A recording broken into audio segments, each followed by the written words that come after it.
मुकद्दस यूहन्ना रसूल का इंजीली बयान उसका 14वां बाब 16वीं आयत से 19वीं आयत तक। मुकद्दस यूहन्ना रसूल का इंजीली बयान उसका 14वां बाब 16वीं आयत से 19वीं आयत तक। 16वीं आयत से खुदाम के जिंदा कलाम में यूं मरकूम है, और मैं बाप से दरख्वास्त करूंगा कि वो तुम्हें दूसरा मददगार बख्शेगा कि अबद तक तुम्हारे साथ रहे, यानी सच्चाई का रूह जिसे दुनिया हासिल नहीं कर सकती, क्योंकि ना उसे देखती और ना जानती। तुम उसे जानते हो क्योंकि वो तुम्हारे साथ रहता है और तुम्हारे अंदर होगा। मैं तुम्हें यतीम ना छोड़ूंगा, मैं तुम्हारे पास आऊंगा। थोड़ी देर बाकी है कि दुनिया मुझे फिर ना देखे, मगर तुम मुझे देखोगे, क्योंकि मैं जीता हूं, तुम भी जीते रहोगे। खुदाम के जिंदा पाक कलाम के पढ़े और सुने जाने पर खुदाम की बरकत हो। आज कलाम खुदा में से जिस मजमून पर हम सीखने को हैं वो है रूहुल कुद्स। हम जानते हैं जो खुदा बाप, बेटे और रूहुल कुद्स पर ईमान रखते हैं कि खुदा जो है वो रूह है और वो चाहता है कि उसके लोग रूह और सच्चाई से उसकी प्रस्तिश करें। रूहुल कुद्स के हवाले से हम सीखेंगे कि इसके हवाले से जो कुछ गलत हमारे कॉन्सेप्ट है, और ये क्यों करिए दूसरा मददगार और फिर पहला मददगार कौन है। अगर इसे यीशु मसीह ने कहा है कि मैं जाता हूं कि दूसरा मददगार तुमको तुम्हारे लिए भेजूं, तो फिर सवाल ये है कि पहला मददगार वो कौन है। उसके मुताल्लिक हम सीखेंगे। रूहुल कुद्स का जो पहला कलाम खुदा में हमें जिक्र मिलता है वो पैदाइश की किताब के पहले बाब में की पहली दूसरी आयत। पैदाइश की किताब उसका पहला बाब दूसरी आयत। और जमीन वेरान और सुनसान थी और गहराओं के ऊपर अंधेरा था, और खुदा की रूह पानी की सतह पर जुम्बश करती थी। और खुदा की रूह पानी की सतह पर जुम्बश करती थी। इससे मुराद ये कि ये कोई ऐसी बात नहीं जो नई हो। अक्सर गलतुल आम है, हमारे यहां कहा जाता है कि यीशु मसीह के आसमान पर जाने के बाद, उसके जी उठने के बाद जब वो आसमान पर गए हैं, तो अब जब रूहुल कुद्स का दौर है तो ये फजल का दौर है, और रूहुल कुद्स यीशु मसीह के जाने के बाद जो है इसका वकू पजीर हुआ है। ऐसा नहीं, बल्कि रूहुल कुद्स या रूह जो है वो शुरू से मौजूद, और इसका हमने जो हवाला देखा है वो पैदाइश की किताब के पहले बाब की दूसरी आयत है। फिर दूसरा सवाल ये कि अगर यीशु मसीह ने इसे कहा है कि मैं जाता हूं कि तुम्हारे लिए दूसरा मददगार भेजूं, तो फिर पहला मददगार है वो कौन है। पहला मददगार कौन? तो मेरे साथ हवाला निकालिए। मुकद्दस यूहन्ना रसूल का ही खत है, उसका दूसरा बाब है, पहला आम खत दूसरा बाब पहली आयत से।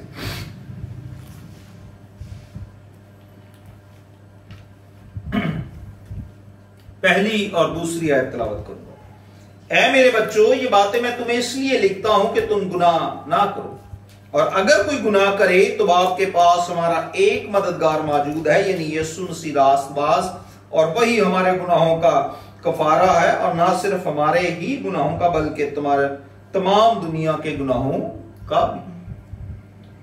और अगर कोई गुनाह करे तो खुदा के पास हमारा, यहां लफ्ज क्या है जी, एक मददगार मौजूद है, यानी यीशु मसीह।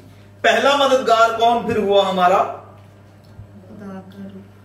पहला मददगार जो है वो मसीह यीशु, जो हमारे गुनाहों का कफारा देता है। पहला मददगार कौन है जी? यीशु मसीह है, जो हमारे गुनाहों का कफारा। यहां पहले मददगार ने दूसरे मददगार के हवाले से लिखा।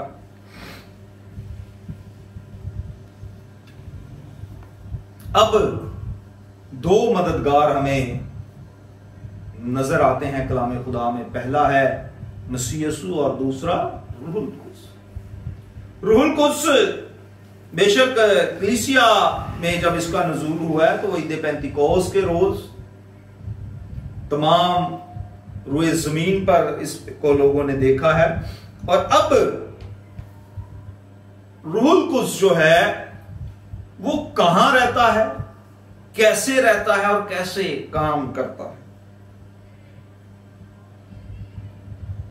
तो इसके लिए जो हवाला है वो पहला हवाला ये है, पहला कुरिन्थियों 6 बाब उसकी 17वीं आयत। पहला कुरिन्थियों 6 बाब और 17वीं आयत। और जो खुदावंद की सोहबत में रहता है वो उसके साथ एक रूह होता है। जो खुदावंद के साथ, जो खुदावंद की सोहबत में रहता है वो उसके साथ एक रूह रहता, एक रूह होता है। यानी कि जो खुदावंद के साथ रहता है, रूह जमीन पर कहीं भी हो, खुदावंद के साथ जिसका ताल्लुक हो, खुदा का रूह भी उसी के अंदर रहता है। जहां खुदा है और वहीं खुदा का रूह।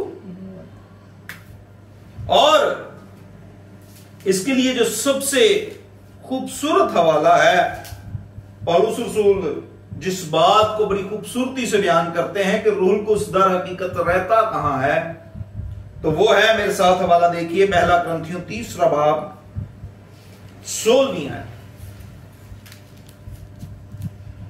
क्या तुम नहीं जानते कि तुम खुदा का मकदस और खुदा का रूह तुम में बसा हुआ है? अगर कोई खुदा के मकदस को बर्बाद करेगा तो खुदा उसको बर्बाद करेगा, क्योंकि खुदा का मकदस पाक है और वो तुम। खुदा का रूह कहां रहता है? खुदा का रूह इंसानों में रहता है, जो खुदा के साथ सोहबत में रहते हैं, खुदा की रफाकत और शराकत में रहते हैं। खुदा का रूह उनके साथ रहता है और खुदा चाहता है कि उसके लोग उसके साथ रहें। खुदा का रूह जब हमारे साथ होता है तो हमारी जिंदगियों में क्या काम करता है? हम इस बात को सीख चुके हैं कि खुदा का रूह दूसरा मददगार है। वो हमारे साथ, यानी कि तमाम रूए जमीन पर जो खुदा के साथ सोहबत रखने वाले लोग हैं, जो उसकी कलीसिया के लोग हैं, जो उसके लोग हैं, वो उनके साथ रहता है। अब देखना यह है कि जब वो इंसान के साथ होता है तो वो काम क्या करता है। तो मेरे साथ हवाला निकालिए, पहला कुरिन्थियों उसका 6 बाब है 11वीं आयत। पहला कुरिन्थियों 6 बाब 11वीं आयत। और बाज तुम में ऐसे ही थे भी, मगर तुम खुदावंद यीशु मसीह के नाम से और हमारे खुदा के रूह से धुल गए और पाक हुए और रास्तबाज भी ठहरे। खुदा का रूह क्या करता है? हमें धोता है। खुदा का रूह हमें क्या करता है? पाक करता है। खुदा का रूह हमें क्या करता है? रास्तबाज ठहराता है। खुदा का रूह क्या करता है? हमें धोता है, हमारे गुनाहों को क्या करता है? साफ करता है। खुदा का रूह हमें पाक और साफ करता है और रास्तबाज ठहराता है। रास्तबाज होंगे तो खुदा के हुजूर ठहर सकते, वरना हम खुदा उनकी हजूरी में ठहर। किन बातों से जो है वो हमें पाक करता है? अगर आप ऊपर पूरी तफसील है कि किन किन बातों में खुदा का रूह, किन गुनाहों से, किन कमजोरियों में वो हमारी जो है वो मदद करता है, हरामकारी से बचाता है, बुत परस्ती, ज़नाकारी, अयाशी, चोरी, लालच, हर तरह की शराब, गालियां, जुल्म करने वाले, मुकदमाबाजी करने वाले, इन तमाम बातों से हमें खुदा का रूह क्या करता है? बचाता है, हमें धोता है, साफ करता है, हमारी मदद करता है और खुदा का रूह हमें उठा खड़ा करता है।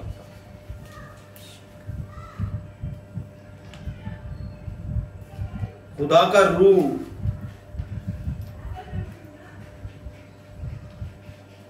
और क्या करता है? यीशु मसीह ने इसके मुतल्लिक क्या तालीम दी है? मेरे साथ हवाला निकालिए, मुकद्दस यूहन्ना रसूल का इंजीली बयान है, उसका 16वां बाब है, 7वीं आयत। मुकद्दस यूहन्ना रसूल का इंजीली बयान, उसका 16वां बाब, 7वीं आयत से। लेकिन मैं तुमसे सच कहता हूं कि मेरा जाना तुम्हारे लिए फायदेमंद है, क्योंकि अगर मैं ना जाऊं तो वो मददगार तुम्हारे पास ना आएगा, लेकिन अगर जाऊंगा तो वो उसे तुम्हारे पास भेज दूंगा, और वो आकर दुनिया को गुनाह और रास्तबाजी और अदालत के बारे में कसूरवार ठहराएगा। क्या करेगा वो दुनिया को आके? गुनाह के मुतल्लिक, रास्तबाजी और अदालत के बारे में कसूरवार ठहराएगा। खुदा का रूह जो है वो हमारी गुनाहों को जो है वो धोता भी है और अयाम भी करता है। फिर वो हमें रास्तबाज जब करता है, तो अगर हम रास्तबाजी जो वो चाहता है, जैसे खुदा चाहता है कि हम रास्तबाज हों, अगर वैसे रास्तबाज ना हो तो वो उस रास्तबाजी जैसी खुदा चाहता है, अगर हम उस तरह की रास्तबाजी में ना होंगे तो वो हमें इसके मुतल्लिक भी मुजरिम ठहराएगा। आगे पूरी तफसील लिखी है। और फिर सबसे बढ़कर खुदा का रूह हमारी जिंदगी में क्या काम करता है? 16वें बाब की 13वीं आयत है। लेकिन जब वो यानी सच्चाई का रूह आएगा तो तुमको सच्चाई की राह दिखाएगा, इसलिए कि वो अपनी तरफ से ना कहेगा, लेकिन जो कुछ सुनेगा वही कहेगा और तुम्हें आइंदा की खबरें देगा, वो मेरा जलाल जाहिर करेगा। खुदा का रूह सच्चाई की जो है वो हमें क्या करेगा? राह दिखाएगा। खुदा का रूह क्या करता है? सच्चाई की जो सीधा और सच्चा रास्ता है। यीशु मसीह ने क्या कहा था? इसी मुकद्दस यूहन्ना रसूल के इंजीली बयान के 14वें बाब में लिखा है, राह, हक और जिंदगी में। वो यीशु मसीह के मुतल्लिक दर हकीकत हमें सिखाता है, यीशु मसीह के मुतल्लिक सिखाता है, सच्चाई की तरफ लेके जाता है और फिर आइंदा के मुतल्लिक हमें खबरें देता है कि आइंदा हमारी जिंदगी में क्या होने वाला है। खुदा का रूह हमारी मदद करता है, रहनुमाई करता है। खुदा का रूह हमारी हिफाजत करता है। खुदा का रूह हमें धोता और पाक और साफ करता है। खुदा का रूह हमें रास्तबाज ठहराता है। खुदा का रूह हमें छुड़ाता है। खुदा का रूह ये सारे काम करता है। और ये इस बात को हम सीख रहे हैं कि ये कोई ऐसी चीज नहीं कि ये नई चीज, बल्कि ये शुरू से जो लोग खुदा बाप, बेटे, रूहुल कुद्स के पाक तसलीस के ऊपर जो है वो ईमान रखते हैं, उनको जरूरत नहीं है इस बात को हालांकि समझाने की। ये तीनों शख्सियात हैं। खुदा बाप की अपनी शख्सियत है, खुदा बेटे की अपनी शख्सियत है और खुदा रूह की अपनी शख्सियत है। और इसकी तस्वीर हमें उस वक्त बेहतर नजर आती है कलाम खुदा में जब यीशु मसीह बपतिस्मा लेते हैं। तो हम देखते हैं कि यीशु मसीह पानी में यूहन्ना अस्तबागी से बपतिस्मा ले रहे थे, और खुदा बेटा जब जमीन पर बपतिस्मा लेता है तो आसमान से आवाज आती है कि ये मेरा प्यारा बेटा है जिससे मैं खुश हूं। और रूह जो है वो कबूतर की मानद उसके कंधे पर आकर बैठ जाता है। जब हम ये बात कहते हैं ना कि खुदा का रूह जो है वो तीसरी शख्सियत है, तो शख्सियत जो है वो किस तरह से राह दिखाता है।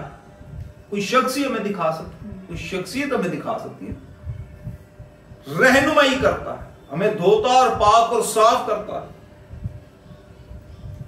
खुदा का रूह दर हकीकत हमारे साथ खड़ा होके हमारी मदद और हिफाजत करता है। खुदा का रूह एक और भी हमारी जिंदगियों में काम करता है। मेरे साथ हवाला निकालिए। एक जो गलतुल आम या आम गलत सोच है कि आज रूह का दौर है और हम लोग आजाद हैं, हम कुछ भी कर सकते हैं, शरीयत से भी आजाद हैं, हम दीगर बातों से आजाद हैं। तो हमें देखना है कि हमें आजादी किन बातों से मिली है। मुकद्दस पौलुस रसूल का खत रूमियों के नाम 8वां बाब है, उसकी 14वीं आयत। रूमियों के नाम पौलुस रसूल का खत 8वां बाब 14वीं आयत से।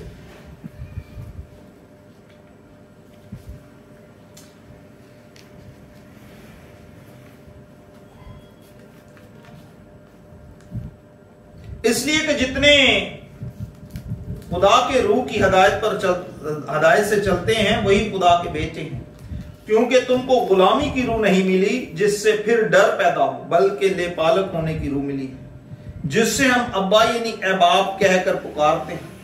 रूह खुद हमारी रूह के साथ मिलकर गवाही देता है कि हम खुदा के फर्जंद हैं, और अगर फर्जंद हैं तो वारस भी हैं, यानी खुदा के वारस और मसीह के हम मेरास, बशर्ते कि हम उसके साथ दुख उठाएं ताकि उसके साथ जलाल भी पाएं।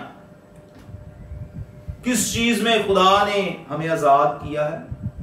हम पहले गुलाम थे, कोई कौम ना थे, कोई रंग मजहब ना था हमारा, बल्कि खुदा के बेटे ने अपने लहू से हमें खरीदा।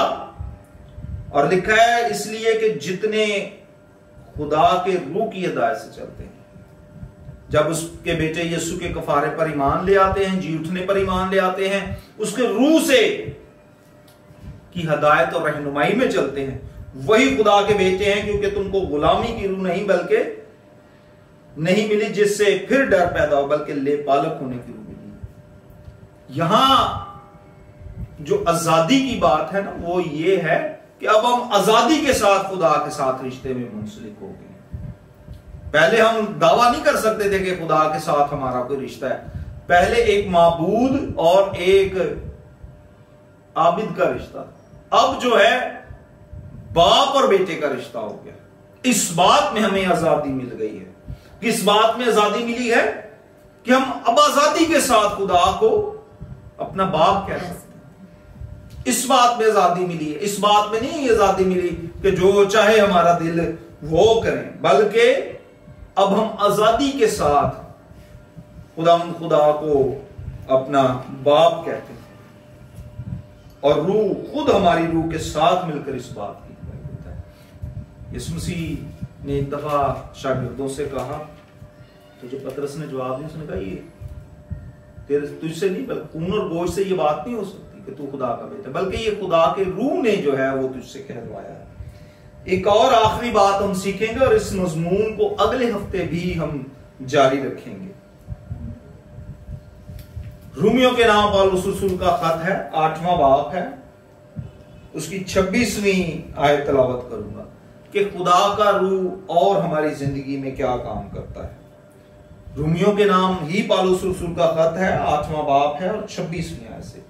इसी तरह रूह भी हमारी कमजोरी में मदद करता है, क्योंकि जिस तौर से हमको दुआ करना चाहिए हम नहीं जानते, मगर रूह खुद ऐसी आहें भर भर कर हमारी शफायत करता है जिनका बयान नहीं हो सकता, और दिलों को परखने वाला जानता है कि रूह की क्या नीयत है, क्योंकि वो खुदा की मर्जी के मुआफिक मुकद्दसों की शफायत करता है। हमको मालूम है कि सब चीजें मिलकर खुदा से मोहब्बत रखने वालों के लिए भलाई पैदा करती हैं, यानी उनके लिए जो खुदा के इरादा के मुआफिक बुलाई गए। खुदा का रूह हम नहीं जानते कैसे दुआ करना, हमारी रूह के साथ मिलकर क्या करता है? दुआ करता है। खुदा का रूह क्या करता है? हमारी रूह के साथ। इसी तरह रूह भी हमारी कमजोरी में मदद करता है, क्योंकि जिस तौर से हमको दुआ करना चाहिए हम नहीं जानते। जब हम दुआ बाज दफा नहीं हो रही होती तो फिर उस वक्त हमारी कौन मदद करता है? खुदा का रूह मदद करता है। वो खुद ऐसी आहें भर भर के दिल में से फिर एकदम से वो निकलना शुरू हो जाती है ना दुआ। ये खुदा का रूह का काम है कि हम बाज दफा सुस्ती, काहली और बददिल हुए होते हैं। बाज दफा अपनी मुसीबतों, परेशानियों, दुखों, मसाइल की वजह से भी ये हो सकता है। बाज दफा सुस्ती, काहली हो सकती है, लेकिन खुदा का रूह हमें उठा खड़ा करता है और वो आप हमारी रूह के साथ मिलकर ऐसी आहें भर भर के दुआ करता है, हमारी शिफायत करता है। इस तौर से, इस अंदाज से दुआ करता है कि हमारी दुआएं और मुनाजातें क्या हो जाती हैं? सुनी जाती हैं। हमारी दुआएं और मुनाजातें क्या हो की जाती हैं जी? सुनी जाती हैं। बेशक खुदा का रूह ही है जो हमारी तमाम कमजोरियों में हमारा मददगार और जोर देने वाला है। खुदा आप सबको बरकत दे। अगले हफ्ते भी हम इसी मजमून को जारी रखेंगे और खुदा के कलाम में से रूहुल कुद्स के हवाला से हम सीखते रहेंगे।